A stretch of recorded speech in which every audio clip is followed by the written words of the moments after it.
Hey everyone, my name's Christy. Welcome to my corner. Thanks so much for joining me today for Flosstube 125, which is my quasquicentennial Flosstube. You know, there's one of those like weird names for everything. So quasquicentennial is 125. And yeah, I feel like it's a celebration. Like I feel like you celebrate the fives and the O's when you have sort of round and quarter numbers. I don't know. Maybe that's not a thing. But anyway, I think it's Flosstube 125. If it's not Flosstube 125, then this whole thing will feel very silly. But today I have some things to show you. I have a finished object, which is very exciting, and that I get to send off to Ireland tomorrow, basically. I have two other projects I've been working on. I have a little bit of haul, which I think is really fun. And then I'm going to tell you a story about Spain. So that's the plan for today. But before we get to any of that, I want to welcome my new subscribers. Thank you so much for joining me on my crafty and artistic adventures. Welcome back to anyone who's been hanging out with me for however long you've been with me. It's been great to get to know you in the comments here on YouTube and also on Instagram. And if you're not following me on Instagram, you can find me at Dr._Christy, which is in the description box down below. And if you like what you see on this channel, which is about embroidery and cross stitch, other textile crafts and history, then I would love to have you stick around and, you know, subscribe. Yeah, I think that's my intro. I had forgotten what my intro was last time. It had been so long. So let us, oh, I also want to thank my patrons. I have a Patreon that is history and stitching focused. I have packages to send out tomorrow or today. I'm going to have my husband do it because I'm terrible at going to the post office. And so those Happy Mail will go out. I'm working on a pattern. Those of you who've been with me for a little while remember that back in November, my computer crashed. And so I had this sort of like big pattern idea that I wanted to do. And I had forgotten that it was gone. So I had to kind of regroup for my patrons. But I do have a series of 4 patterns that are going to come out in the next few months. For you all, because I appreciate you sticking with me, but my Patreon is down below as well. And yeah, so let's, and thank you for your support and for your patience with me, because the past year has been hectic and busy and stressful for me. So I appreciate you all sticking with me. And I have made my schedule for this coming semester way less hectic. I am not taking on extra classes. I'm only traveling once. Yeah, so that's my hope, that this coming semester is kind of a way for me to regroup and figure out what I'm doing. Actually, I'm traveling twice, but that's okay. All right, so let's talk stitching. I have a finish. And my finish is part of my round robin, my Ink Circles round robin that I am participating with Whitney, whose piece I finished, my quarter. I finished my quarter, and she is not on Flosstube, but she is on Instagram. Rachel Ray, she has 2 channels. She has a diamond art class, diamond painting, and a fiber class channel. She has a diamond art channel and a fiber channel, and so I'll put the fiber channel down below. Rachel Raycraft. And also Stitchy Nati, who has a YouTube channel, but I don't know that she posts, but I'll put that down below as well. And so we are doing Ink Circles. We're stitching 1/4. We've all chosen an Ink Circles mandala pattern, and we've stitched 1/4 of it. And then we send it on to the next person. And so Whitney's is Elemental Dragons Water. So that's what it will look like when it's finished. Although this is done monochrome and she has chosen not monochrome. So I will show you the completed project. So this was my quarter right there. Yeah. And so Whitney and I stitch opposite. So my top stitch is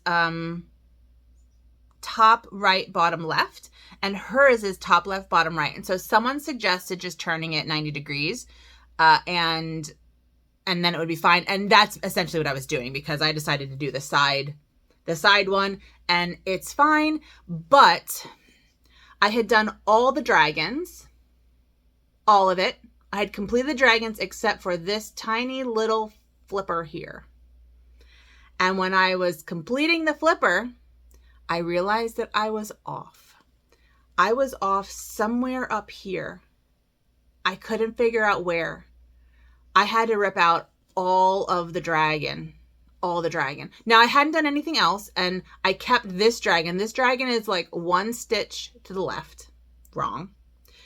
But because it's a mandala, and I'm sending it to someone else who doesn't necessarily know where my fudge was, I had to rip the whole thing out. It made me very sad. I was very upset. And my husband, so I'm like ripping out hours of work, right? And my husband decides that he needs to give me advice on how I can fix this. We are still married, but it was a close one. I basically just had to be like, I am not looking for advice right now. I'm not looking for advice. He stopped. Anyway, but it's done now, and the main part is correct. So, Rachel, I'm sending this to Rachel, and so she can start either from this side, or I'm assuming Whitney is correct, this side, and it will be fine. It will be correct. But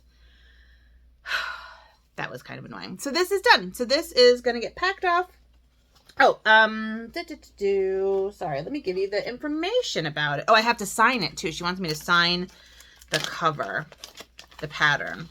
So let's see if she told us what the fabric was, because I never told you what the fabric was.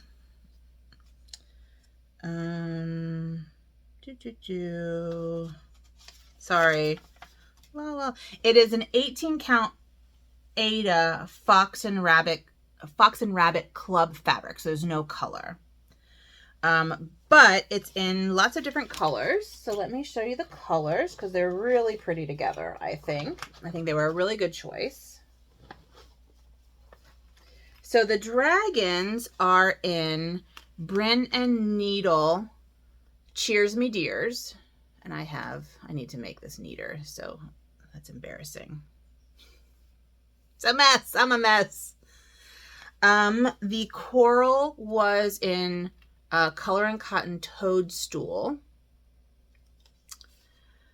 Some other plant matter was in Color and Cotton Goblin. And then the Tiny Fish and Bubbles were in Color and Cotton Hansel. So those are the 4 colors, which I think just make it look really, really pretty. I'll show you again where we are. So this is what it looks like at the moment. And I did this side here. How nice is that? So that's done. I feel good about that. I was feeling bad because I'm a little bit behind. I'm actually not nearly as behind as I could be, considering it's me, but I am a little bit behind. Yeah, so I'm going to pause you while I put all this back together, and then I'll be back. Okie dokie. That is organized. Another thing that I have worked on is my Nuns Harvesting Phalluses, which I hadn't worked on in a bit. So I didn't get much done, but I got a little bit of that done. I'm not going to show a picture because it has penises, but you can find this in my Etsy shop and my Instagram from, a year or 2 ago. But I have done the outline of the trunk, and then I started doing a little outline of the leaves. So I am traveling the next few weeks, and I think I might bring this with me as one of my projects. This is part of my Medieval Marginalia series that you can find in my Etsy shop. There's also a cat licking its butt and a guy playing a horn with his butt. And I have a first round draft of my next one, which is called A Lady with Secrets or something like that. So this is done on a Cedar River linen and design fabric. I don't remember the color, which is a shame. I need to figure out what color it is because I want to get another piece of it to do my next stitch on, my next marginalia model stitch on. Yeah. So I need to figure out what color it is. But that I worked on. Oh yeah, and then I also worked on this a tiny, tiny, tiny bit. This is my Abracadabra, which was a Patreon pattern, and I did burr. So essentially this is a Roman mysticism pattern where the term abracadabra was actually a Roman talisman against malaria. And so you would write abracadabra in a descending triangle and wear it on your chest, and that would prevent malaria, according to the Romans. And then I also have other things on here like augury, which is watching birds, bird flights and deciding what they are. Astrology, which we know what that is.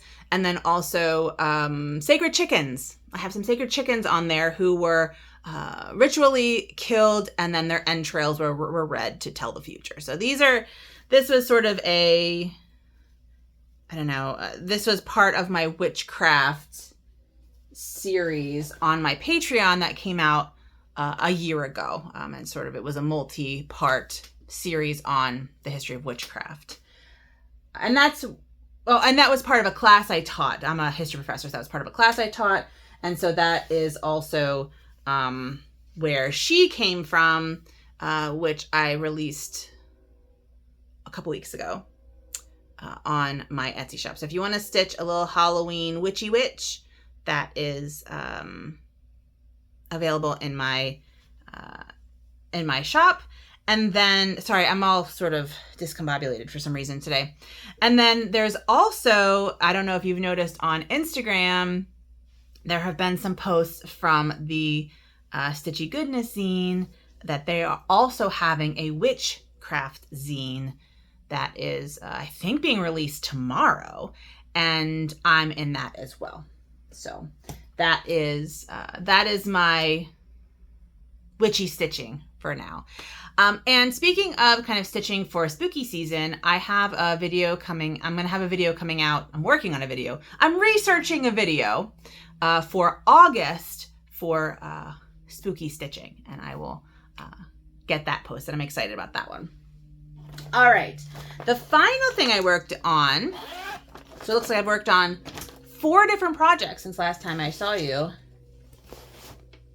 is in here. You're going to see no difference at all, but I put a couple hundred more stitches in my Lady and Unicorn by HAED, Heaven and Earth Design. You're going to see no difference because a couple hundred stitches in a project that has 230,000 stitches doesn't actually do anything. But I put in down here 921. So I have a bunch of stitches of 921 in here and also up here. Oh yeah, and this is going to sound really silly, but this section right here is completely filled in right there. There's one spot there, there's one stitch there, but this right here, no confetti. And that may not sound good. Like, it may not sound like a big deal, but it is a big deal. It's a big deal to me. So that's very exciting. And that was 921. And then I came, DMC 921. And then I came down and put some in here because there's a bunch in here. So I'm pretty excited about this guy. I'm pretty excited. You know, baby steps, baby steps. And it won't get done if I don't work on it. And even like 250 stitches is better than no stitches. So I feel really good about that. I might take this one instead of my nuns actually, because this is 20 count aida. It's 20 count ivory aida, and it's a half yard. And I got it on 123 Stitch as part of Carrie from Carrie and Stitch's 1,000 subscriber giveaway. I won a gift card to 123 Stitch, and I bought this fabric. So Carrie is always a part of my my stitching, which is really fun. So because this is Aida and my eyes aren't great, I might take this instead. This and my crochet. You know, packing for trips, packing your crafts for trips is a really important part of the packing process. You know, because you always have to pack like at least 3 times as many projects as you could possibly stitch while you're away, and then not stitch on any of them. I mean, that's basically how it works. So yeah. All right. That is all of the things I've worked on. Hold on. I already packed them up. I made stickers out of pressed flowers that I had done last spring. So my husband, not this past Christmas, but the Christmas before, got me a flower press. And so I went out like the beginning of spring 2023 and picked all the new spring flowers and crushed them, essentially. And then I didn't know what to do with them. And so I decided to make stickers out of them. So if anybody would like a very brief tutorial of how to make stickers out of dried flowers, I would be happy to do that as well. Just let me know in the comments down below. And so I made stickers for my patrons. And then this afternoon, I have to make t-shirts and beer koozies for my friends trip. We always have a friends trip every summer. And this year there are like 14 of us. There are 2 new partners that we haven't met yet. So this is going to be a really different dynamic. That's not true. I brought Rich last year and they hadn't met him, but he's been in the Zooms a lot. So like they knew him really well. My friends from grad school and I have been Zooming once a month for years, like 2018. So pre-COVID, this is a pre-COVID thing. And we started going on vacation together. And so we brought Rich for the first time last year and it went fine, which is good. And so I make t-shirts. I make commemorative t-shirts and beer koozies. And the t-shirts are for this year and the beer koozies are for like what happened last year. So I have a motif that kind of ran through the weekend and I put it on beer koozie. So that's what I'm doing again. I'll take pictures of them I don't know. You'll see them for my next video. How's that? So let's talk about things that I purchased. Some of them are stitchy related, some of them are not. First of all, I got a little hanging rack, which I think is hilarious. And I had to buy it. It says $10, it was 50% off, so it was $5.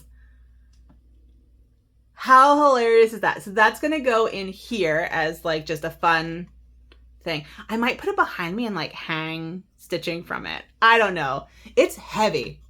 Like it's a hefty thing. They are screwed in. Anyway, I had to show you guys though. I thought this was hilarious. Okay, so I got that. Not stitchy related or craft related at all. Oops. Sorry, it's falling over. Okay.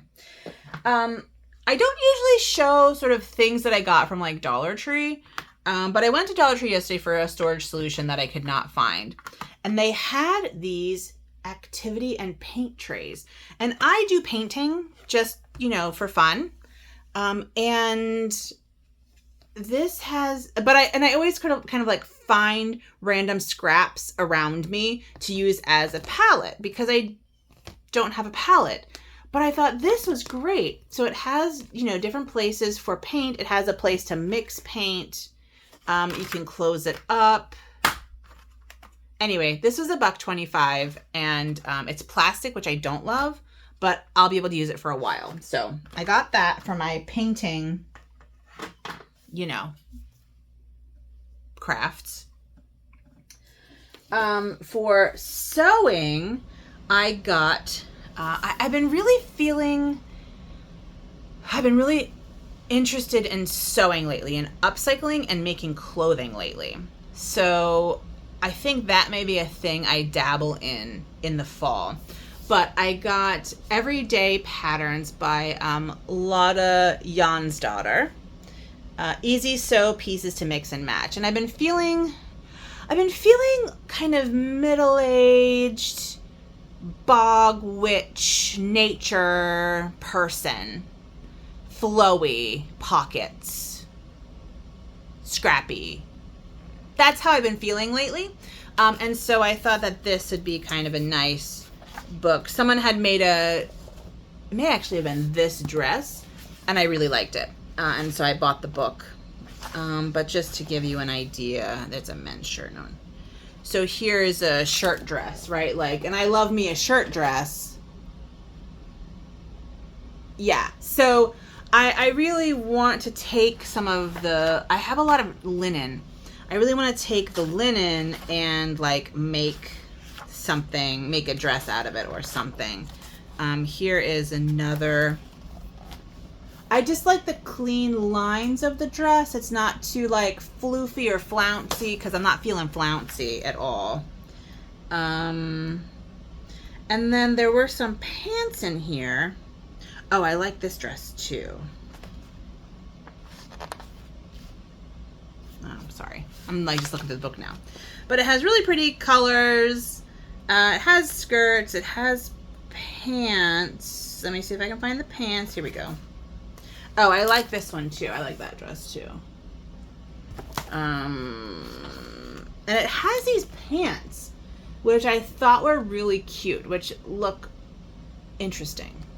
Not linen-y, I don't think. Like, these need bigger, like, heftier fabric. Anyway, I got this to play around with, and I think that'll be fun.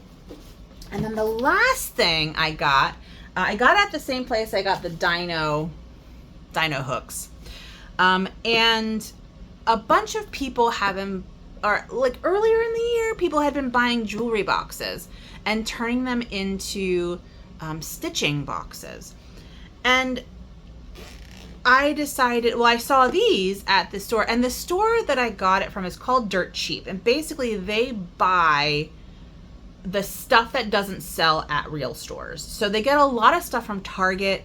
They get a lot of stuff, not from Walmart, but they get a lot of their stuff's from Target. And I don't know where this came from, but this is what it has on the inside. And so I was thinking about like what I would have to do to make this into a good stitchy box. And I realized I wouldn't have to do very much. So this is like an orc catcher here, which is great. Here's a place to put bits and bobs, scissors and stuff, although I'd probably put scissors up here. I was thinking of ripping this out, but I realized that I like sticking my needle in things. And so this could just be a pincushion. I might rip out part of it because they're separate. So these are separate.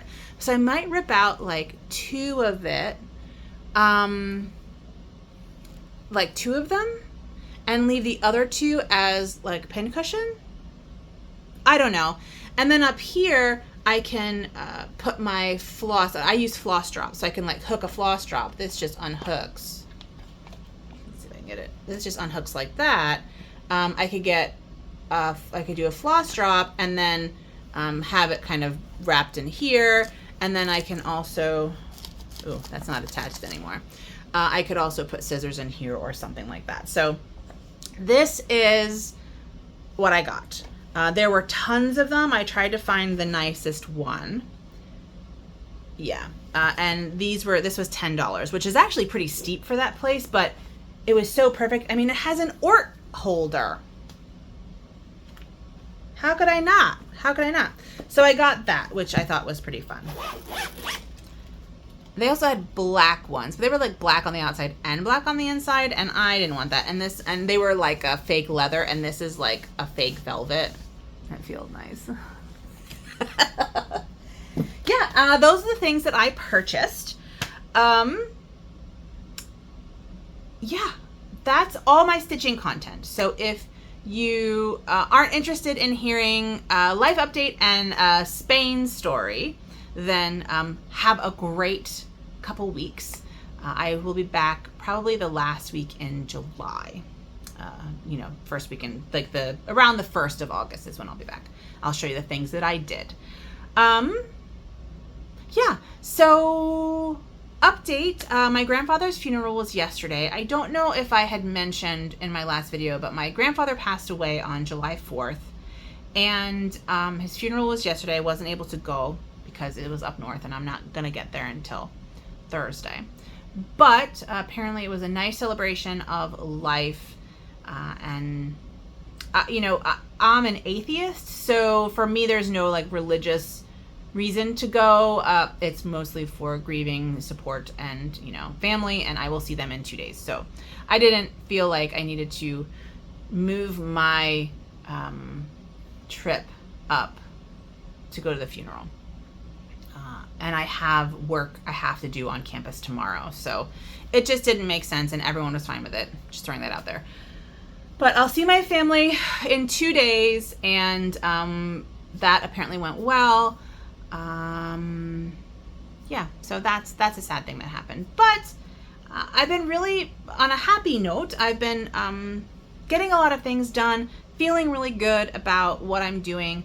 I've been a lot of crafting. Spent a lot of time in this room. This is my craft room, and I've just been feeling really productive, and I feel good when I feel productive. And what I realized is that after my contract ends, I have to just give myself a week to not do anything. Like, I just need a week of watching TV, eating snacks, going on walks, like not feeling like I have to be productive. Maybe straightening up some things, but the thing about my job is that I don't get like vacation during the year. And so yeah, I have to, even if I go away, I still have to work. And the only time I don't have to work is when I'm not on contract. And I recognize that for a lot of people, this is a privilege to have any time off at all. And I do recognize that.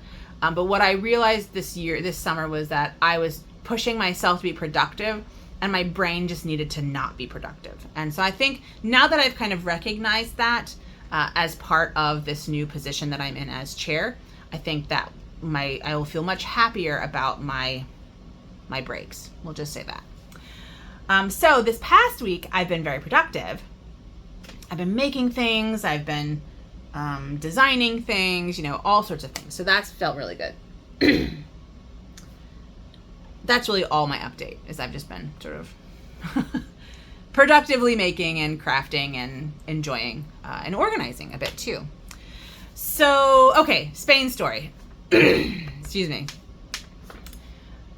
For just background information, I led a study abroad to Spain from mid-May to mid-June. And when I last talked with you, I talked about kind of the first day fiasco that happened. And so today I want to talk about the hot air balloon trip that wasn't. So it's a class. And so I'm teaching, and students are in class every day, 5 days a week. But they get a long weekend in order to go travel somewhere else if they want to, or, you know, really explore where we are. And that happened while we were in Granada. We had a 4-day weekend, and I was kind of the on-call faculty. My colleague and her spouse went on an anniversary trip during that weekend, and so I was on call, but I wanted to like do things. So I planned 2 big excursions for me. I planned an olfactory walking tour, which I'll talk about later if anybody wants to know more about that. And then I also planned a hot air balloon ride, because how much fun would that be? So I booked those 2 things, and everything was great. Now, hot air balloon rides, of course, are dependent on weather, but it's summer in southern Spain, and so the weather is amazing. It's like no humidity, dry, and like clear. I mean, it's just this amazing weather. So I get the meeting place for the balloon is 45 minutes out of Granada in the mountains. And I, of course, don't have a car, and there's no train to this place. So the company is going to pick me up to take me to this place to go on this hot air balloon ride. So I get a message at like the day before saying, everything is fine. One of the pilots will pick you up tomorrow at 6 a.m. and this outside of like by your apartment. So the way that our apartment was in this little neighborhood with very narrow streets, a car and a person and two people could fit together, right? This is not a two-way street. These are not big streets. But about 2 blocks away is a major thoroughfare that has 2 lanes with a large kind of median in the middle where people can walk and sit. There are benches and trees and stuff like that. And then on the other side is a large, essentially shopping mall, essentially is what it is. So he was going to meet me in the street. He was going to pick me up in the street outside of this shopping mall, about 3 blocks from my house, or my apartment, at 6 o'clock in the morning. So I get up and I go out there, and I don't know what the car looks like. Like, I don't know anything about this, and I'm just like assuming I'm not going to be kidnapped. So it's still dark, like pitch dark, because the Spain is in sort of European time zone, but it's super far west in relation to other countries in the time zone. And so it is like the sun doesn't rise until like 7 or so, and it sets really late in the summer. So I'm standing out there in the dark by myself. There are like street cleaners and 4 drunken teenagers walking down the street and me. So this car pulls up, and it is this beat up ass car, like this beat up car. And this guy gets out and he asked my name, and I asked his name because I knew his name. And so we decided that he was the person, right? So I text my husband and I'm like, I'm getting in this car. I just want you to know that I'm getting in this car. And I get in and I realize I hadn't taken a picture of the license plate because I hadn't been dating in a while. And those of you women who are dating know that if you get into a strange man's car, you take a picture of the license plate, you send it to someone. So I'm texting with my husband because it's like 11 o'clock here and he's still awake. And I'm like, okay, I'm going into the mountains with this guy. Just heads up if something happens. So we're just driving. And we stopped at a rest stop for a coffee. So he bought me a coffee. And he speaks a little bit of English. I don't speak any Spanish. Spanish is not my second language. And so he speaks a little bit of English. So we're kind of getting by, but it's stilted. Luckily, I don't feel awkward around people. I'm very extroverted. And so talking to people is not a problem for me. So we get our coffee and we continue on. And he pulls in. We're in this place called Guadix, I think. Guadix, which is apparently a really interesting, it's a UNESCO World Heritage Site. It's a really interesting town where people live in caves. So like they have kind of front doors and the rest of their house is built into caves. And there's like thousands of people who live in caves in this, like underground in this town. Anyway, it's in the middle of the Sierra Nevada mountains in southern Spain. And he pulls off the highway and we go into this like warehouse district. And he stops at a cul-de-sac against a fence. And there's just nothing beyond the fence. It's just, it looks like Mars. Like it's maybe not Mars, but it's a very like bleak but beautiful scenery. And we're the only ones. And I'm like, I'm going to die. Like, this was a terrible idea. Then we get out of the car and more people start pulling in, and I'm able to see, once I get out of the car, I'm able to see into the area, and there are like balloon baskets there. So I'm like, okay, good. This is like a real company. They're at other people there. They're like marked cars with the company name. So we get in there, and the two pilots, because there were two balloons that were going up from this company. So these two pilots, my pilot who drove me and the other pilot, are like talking to each other, trying to figure things out. And they kind of like let a balloon go and like to see where the wind's happening and blah, blah, blah. Well, they decide that they can't fly because it's gonna rain. And it did. It rained like all day, and it never rains. Like, this is an arid area. Very rarely do they get rain. I think they get like 20 days of rain a year. That's it. One of the days was my balloon ride. So, you know, everyone else leaves, but I don't have a ride. Philippe is my ride. Felipe was my ride. So he comes back and he's like, I'm sorry, we can't go, but do you want to have breakfast with us? And I'm like, he's like, we need to kind of talk about for tomorrow. Oh, and they're also like, do you want to go tomorrow? We can go tomorrow. Tomorrow looks good. And I'm like, yeah, sure. You know, that's fine. I can go tomorrow. It's fine. Tomorrow is like the only other day I can go. So he's like, okay, well, we need to kind of plan for tomorrow. So do you want to get breakfast with us? And I'm like, heck yeah, I want to hang out with you guys. So I go with the whole team to go get breakfast. And so I got a coffee. I got a very frou-frou coffee because I didn't understand what she was asking, and I didn't understand what I was asking for. One of the guys, it's three older guys, so probably in their 60s. I would say 60s. And then two younger people who are probably in their 30s.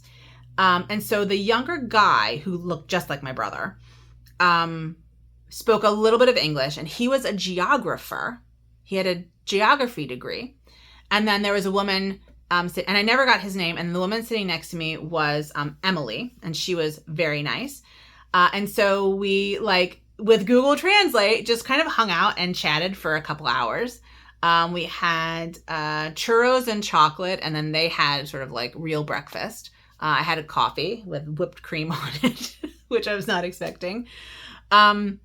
Yeah, and so we hung out, and that was really fun. And then I got back around 10, and I took a nap because I was exhausted. And I get a text at noon that they don't have enough people for the balloon trip on Sunday. And so, you know, can I do it a different day? And I'm like, I can't, you know, because I'm working. I can't do a different day. And he's like, that's a bummer. So anyway, so that didn't happen, but I got to hang out with the crew and have breakfast. And I did not get kidnapped and murdered. And so that's a plus. But that's my harrowing story about my balloon ride that didn't happen. And maybe next time I go to southern Spain, I will do a balloon ride. That would be pretty fun. Anyway, that's that story. Yeah. It was fun, though. It was fun. And, you know, I like meeting people. I like people a lot. And so hanging out, it wasn't a balloon ride, which I was kind of nervous about anyway. But it wasn't a balloon ride, but it was still a fun way to spend a morning. And I got churros and chocolate out of it. So that's and coffee. 2 coffees. So that's not a bad thing. All right, that is all I have for today. I think, like I said, I'll be back in a couple weeks because I am traveling, and I will hopefully have more things to show you then, and I'm excited. Yeah. All right, that's it from me. Thanks so much for watching. I will talk to you later. Please take good care of yourselves and have a good one. Bye.